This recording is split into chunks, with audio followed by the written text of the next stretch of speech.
I've always just been impressed when you first walk in to one of the main tournament rooms, like if you've never been there before, and you walk in, it is just a jaw-dropping experience. This is the thing that we get to highlight and show to the world. The importance and scale is this is the big ticket. This is your Willy Wonka and Chocolate Factory. It's the Super Bowl. Yeah, this is the pool player Super Bowl. What a performance! Crowd goes wild. Thin to win, baby, thin to win. There it is. The 2 defeats the 9. David has beaten Goliath.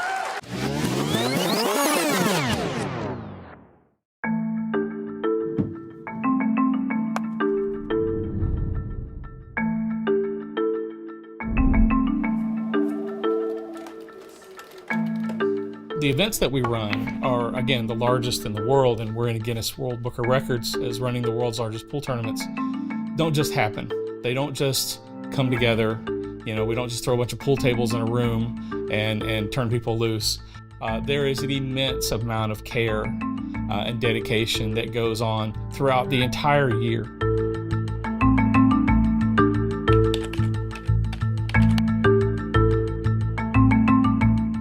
What's the single biggest challenge in executing an event of this magnitude? I'd say it's all the prep work, everything that goes into it. All the different teams that have to come together, all the work that goes into it, basically from beginning to end. Mary's around the corner. Tournament directors. We gotta coordinate everything from lights to the pool tables to the signage. Make sure we have the right numbers for everyone coming out. Putting it all together, packaging it up, getting it ready to go, getting it on a truck, and get it out here however you can. And then, obviously, yeah, once it gets out here, you're just unpacking it all, putting it out, getting it ready. When we're here, there's a lot of different moving parts, and every single one of us does a lot of different pieces of all those things going. So mainly for me, I deal with a lot of the like rooming stuff. Like I coordinate with Jody and Taylor Hostins on getting all the entry forms and rooming for the players. Especially in those last couple of weeks before we go out there, it's just very hectic and crazy. So daily is just sending emails. I'm communicating with all of those parties, plus usually league operators.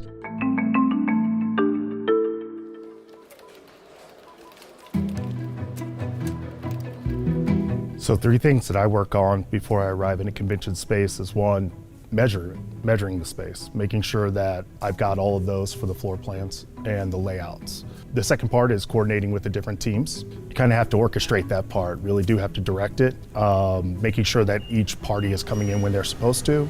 Again, they're not climbing over each other. They're doing their work within their space, not being impeded by anybody else, and they're not impeding anyone else. The other stuff is that massive effort that we go through back home just to get ourselves ready for the tournament, and that's everything from actually getting our qualified players, but then making sure that we've got the schedule that matches those qualified players, and then even before that, hotel contracts, making sure you've got a space to bring everybody.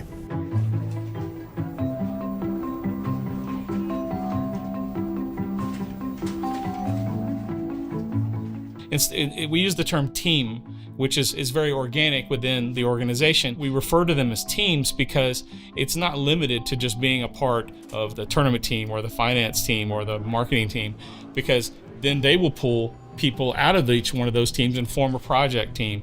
And so that person may have to wear different hats depending on what conversation is having. And one of our core principles of that is we help where help is needed.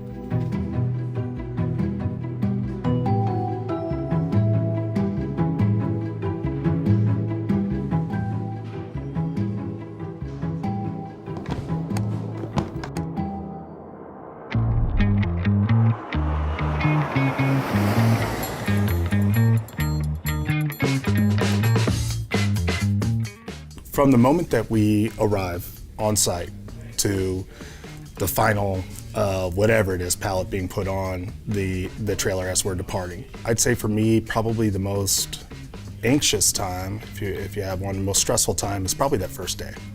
From start to finish to set up this event in an hours and days perspective, We typically give ourselves 7 days to do it. Within those 7 days, essentially there is a crew working throughout that time. It's rare that the room's completely down of any one group. Checklist whenever we get boots on the ground is always going to be unloading the truck, getting everything sorted out where it needs to be. After that, it's the building process. It's every single stage, it's making sure every single banner gets hung where we want it, and then it's all hands on into the finals room to put on the biggest show in pool.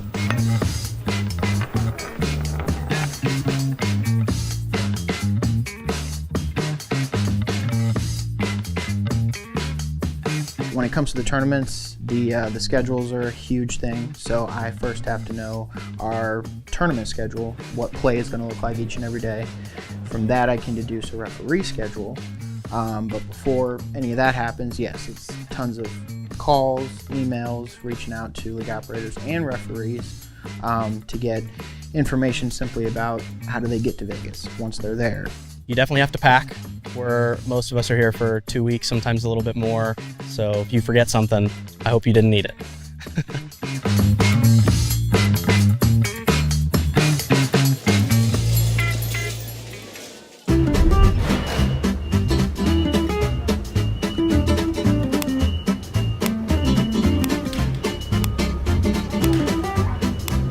Yeah, so it's the first day. We just got on the ground. And right now our partners are getting in. Diamond, with the tables. We also have the hotel who's rearranging things, tables, chairs, kind of clearing out the space from the groups that were before us. Encore is here. They're gonna be hanging the steel or truss along with the motors that hang all the lights for the pool tables. And the hotel crew, basically they'll come in after the tables are all set underneath those lights. Start kind of ranging all the tables and everything. So big effort. So whenever we first get on the ground, it can be a challenge to figure out exactly where your starting point is. Sometimes you've got a blank slate, sometimes you are working around groups, or you're working through the hotel schedule. So getting a lay of the land, coming down to the space, meeting up with anybody that you might be working with if they happen to be around, and just kind of getting that assessment. Where are we at? Are we on schedule? Are we ready to go if we haven't actually gotten anything started? It takes a village to put this on. We have 5 different crews that we all have to coordinate. Timing has to be on point or we're behind. Making sure our schedule is right.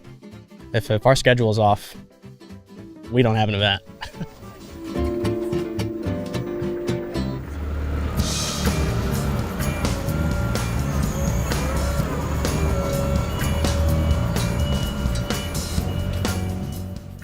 Common obstacle every single event is going to be change. Some form, some facet, there's going to be a little bit of change. It's never going to ruin anybody's day, but we got to think on the fly sometimes. Move things around as they need to be moved around. Don't need anything in anybody's way, but change, definitely change.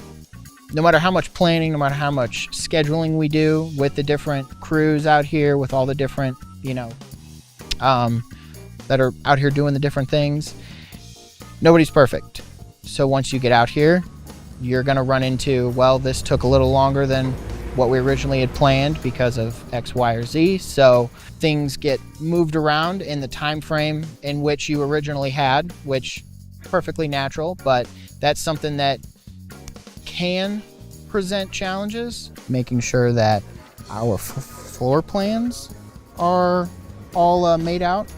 Currently, those are being printed right now, so we hand those out to each of the crews, making sure that everyone has a copy so that the event itself can be set up the way that we want it.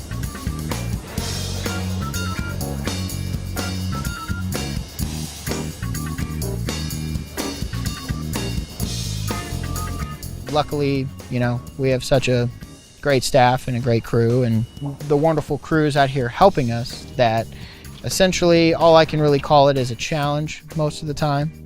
It's just something you have to consistently adapt to.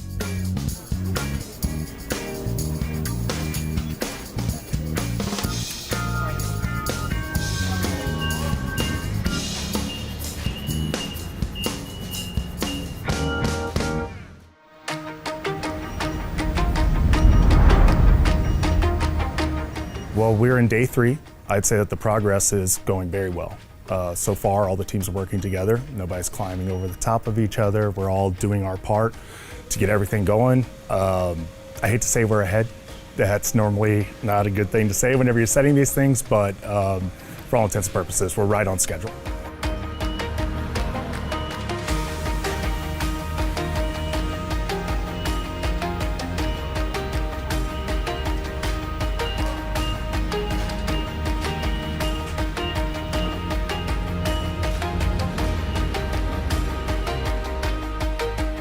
We basically have to work with the hang points that we're given. So structurally, we have hang points. Those hang points are what support the weight going down. So those aren't everywhere. You can't just tie in everywhere up there. So these guys are amazing at knowing where those spots are, how to rig things up to where they're actually in the area that we want them to be, you know, to the inch in the area. And it's pretty impressive, but it's also been a lot of practice at that particular aspect. But this room, definitely biggest challenge. I'm really impressed with our staff. I'm really impressed with their generosity to spend so much time away from their homes and their families to host these events and to contribute their part. And I love it that their fingerprints are all over everything that we do. And so there's a lot of people's hearts and souls that are poured into this company. And I think that makes it special. I love getting up and coming to work every day. I know everyone says that because they feel like they need to, but I genuinely don't hate coming to work. I really like my job, and I feel like when I'm here, I'm useful. Like I'm able, like there's always things that need to get done, and all of us play such a big role, and I feel like we all kind of work together so well.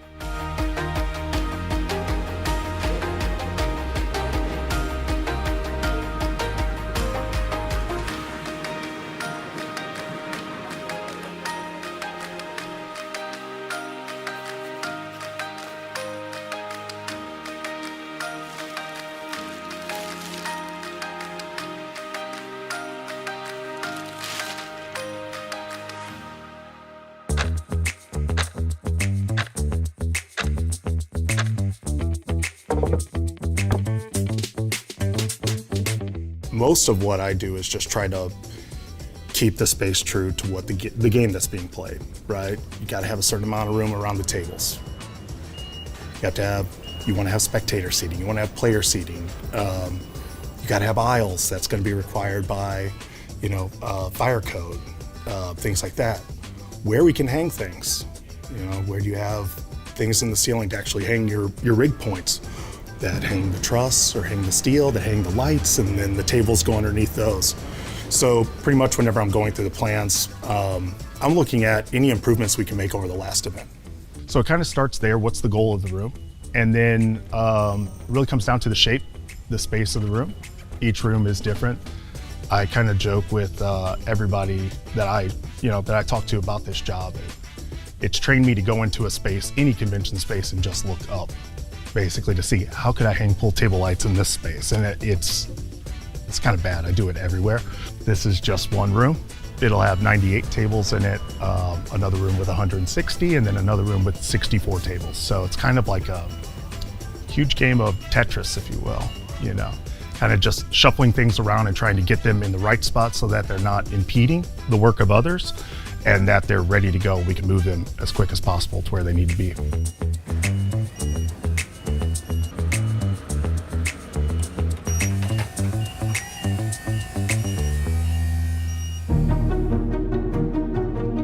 It's a little different at each event, but for the Pool Player Championship, I'm basically the person who handles all of the rooming for the players who qualify to come to Vegas. Pretty much anything that doesn't directly involve like the steel and the pool tables getting set up, I'm involved in. So making sure that the hotel is following the orders that I've sent to them. Room setups in general, other than those two things that I mentioned, falls under my purview. Especially when the vendors arrive, that's a very hands-on interaction that I have to do with them to make sure that the vendor booths are getting set up correctly, that they are setting them up correctly, etc. I would say just really anything involving the hotel rooming and setups, I have a hand in some way or another. Considering we have a finite amount of time to set the event, it's extremely important for us to stay on schedule. And there are a lot of different teams working, so it's basically keeping everybody on track Gets a little tough. You do have to adjust as we go because basically something's going to happen. There's going to be something a hang up that we didn't anticipate, or a lot of different factors could come into play about a team maybe not being quite as ready, or maybe I've made a change to the plans in general. So you got to work through those, navigate them, but you have to stay on time. We have to open on time.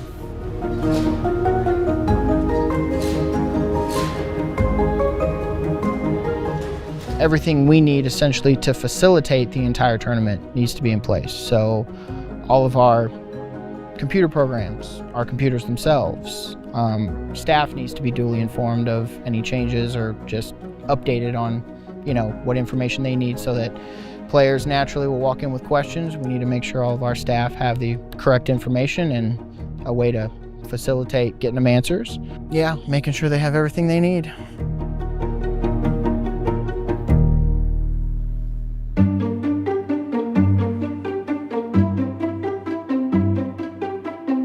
We're always looking for those opportunities to get ahead, but just keeping everybody motivated and being ready at the time that things are ready to be done, right? That's the tricky part, but we've got a great team. Basically, they keep each other motivated. We are actually working on the ballroom, the pavilion behind me, and the event center. The event center's, for all intents and purposes, it's pretty close to being done. It was the first room we were in.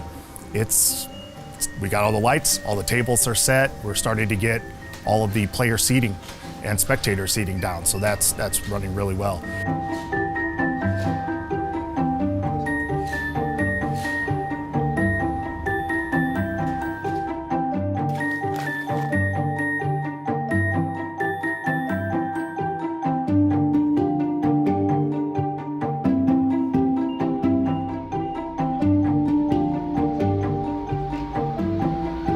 This room, it's the most intensive. It's the hardest one to set. So getting here on day 3 is huge. The fact that we've got steel that's being hung, lights are going up now. We'll get the tables underneath those, and then by tomorrow we'll be hammered down, basically with everything else, all the little details. And then behind me, this is the last room that we're setting before our finals room. It takes about 3 days just to set that one room, just because of the complexities of what we're trying to accomplish there.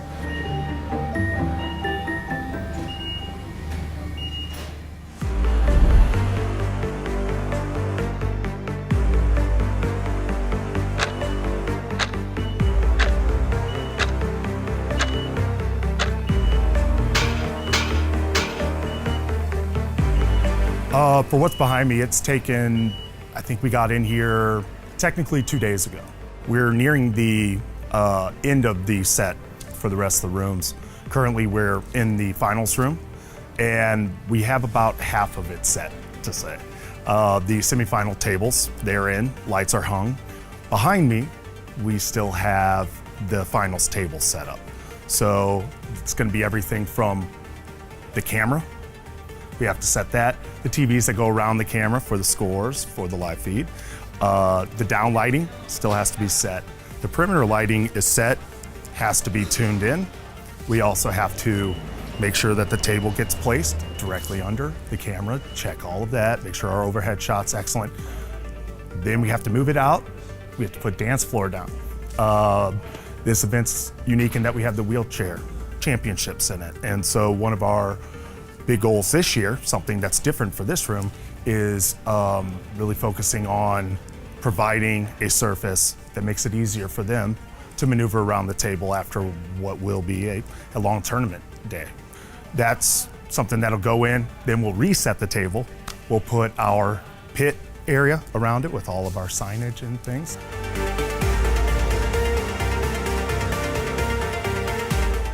Well, we really have navigated that space together. And when I say together, it's primarily been tournament department, segment of us, working with the entirety of the marketing department who actually perform the stream.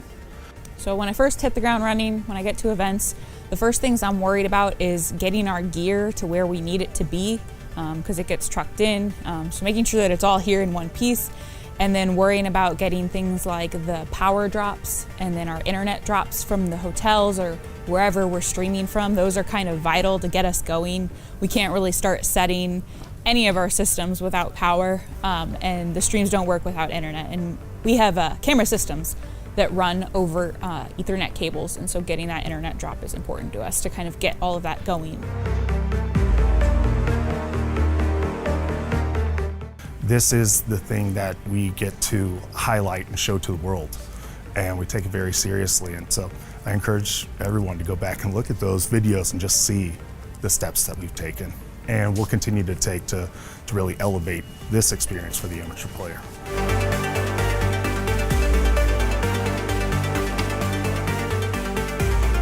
Technology has really helped us do an immense amount of things. Obviously, we run a really great stream. I'm really proud of our marketing team and the work that they do to produce a professional level streaming service so that everyone can watch the finals and enjoy seeing the culmination of an entire year's playing activity. And they do an amazing job. So the finals room was it was a thing we took pride in and we put work in, but it's only been ratcheted up with the live streaming. So it all starts with, well, who's producing those live streams? What are the needs of that team? I mean, we talk about floor plans, and these layouts and everything. There's certain needs we have to have for the game. Then there are the needs of the crowd. Then there are needs of the cameras, right? And of course the staff and the people that are going to be participating in there.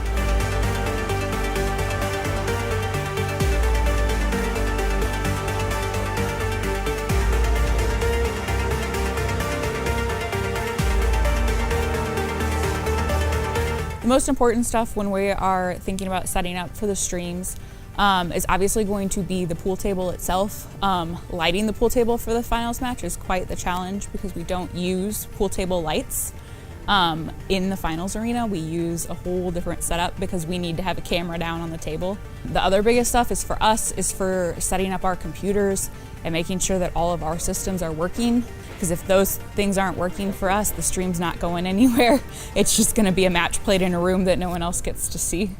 And for us, it's quite important that our streams go out so that our wider audience of players, family, friends, of people playing can all see that. Shot right here for Dylan Barr to take the championship after being behind the entire match. And he done did it. What a match, you guys. Hill, hill. Process for the pit was one, knowing how big the table was and then how much room we wanted around it.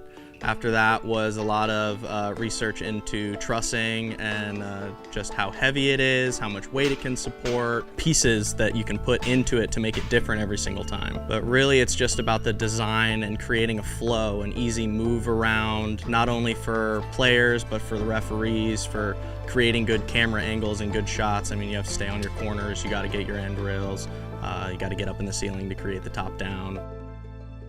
Get ready to turn down the lights and turn on, well, the big light, get cameras rolling and be ready for that finals.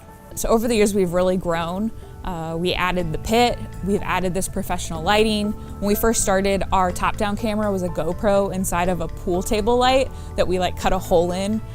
So that was really fun when that overheated after so long during matches. We had to stop using that. And now we're to this professional setup. We have a Jumbotron in the middle of our pit with 4 TVs on it. We have scoreboards all around.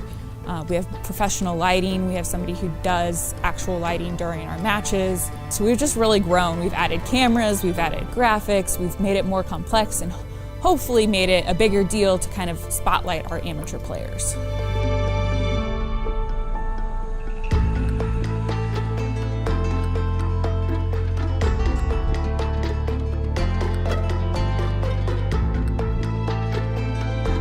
We obviously try to leverage as much technology as we can so that we can help people feel like they're a part of it, and then they can get out their phones and be interacting with us. And I feel like we're very successful in that as well.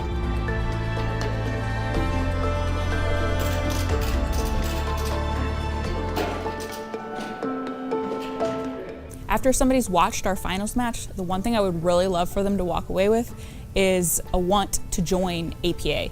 To see how cool it is to make it to Vegas, to play in this finals match, to see how much fun the players are having together, especially the team matches, to see kind of that family aspect that the teams kind of become.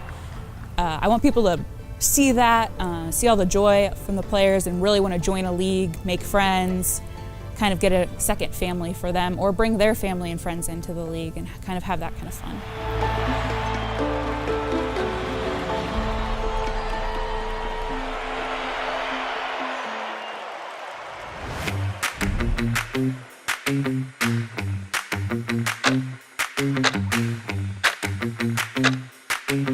The time frame in which it takes to build our tournament schedule varies based upon many different things, but ultimately culminating all the information pertaining to how many players are going to be there. And once we know that, it's just a hurdle to put together the amount of days it takes to complete X amount of matches, X amount of rounds, and so on and so forth. A lot of the aid that you see out there is going to be from your league operators. I work with them and coordinate their hotels and their flights to make sure we're all in and out on time and keeping the whole thing running.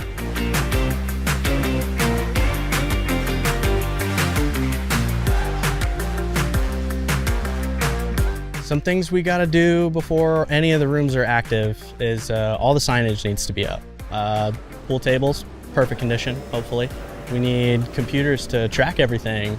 So we got a ton of staff out here too, and that's all just to help facilitate the organization of this, the setup of this, the execution of it, and to provide the best customer service possible to our players and the best experience overall.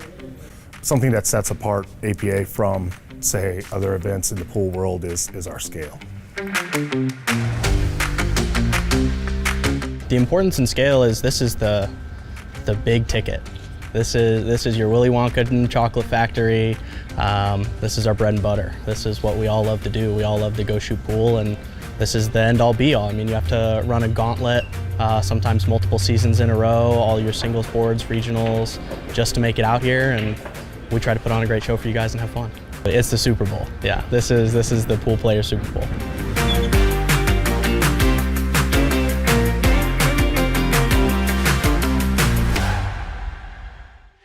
We really are kind of the, I guess, kind of the prize, you know, the promise of what league offers, the biggest stage, really. Preparing for Vegas is no small trip. It takes the entire village to put it together. It's more about bringing people together. It's more about them having that moment, right? That opportunity to step up and play their match against somebody they may know or may not know, and to do their very best and to overcome their own personal challenges. And that's really what APA delivers. And that's why the handicap system enables everyone to be able to have that experience. Because it's not so much that you're playing against this other person, is that you're playing against yourself. And you're having to step up and conquer your own challenges. And when you do that, you have not just your fellow teammates, but the other teams who get to watch that happen.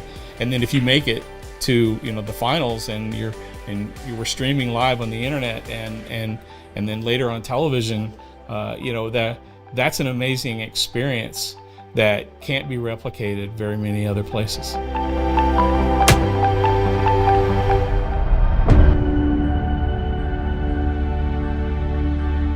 I've always just been impressed when you first walk in to one of the main tournament rooms, like if you've never been there before, and you walk in, it is just a jaw-dropping experience.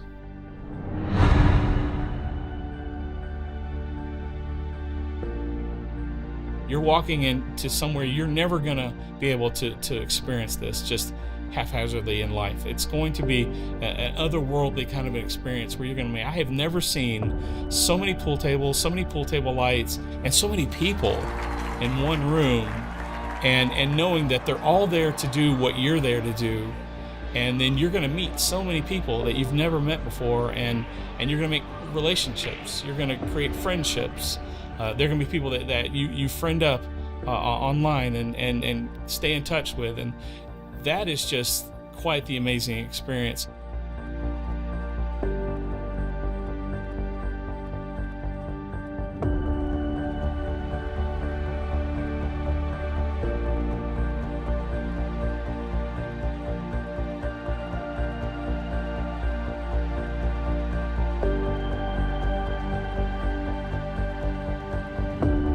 thing that matters the most to me, that I want for our customers and our players and our staff and our league operators to have at our events, is just a professional environment where they are seen and that we know they're there and that they get to experience the fullness of it, right? It's easy to get lost when you go to a big event, and I don't want anyone to be lost. I want everyone to feel like they're there on purpose and that we know they're there, we're glad they're there, and that we're going to do our very best to give them the best experience that we can, and that they leave happy.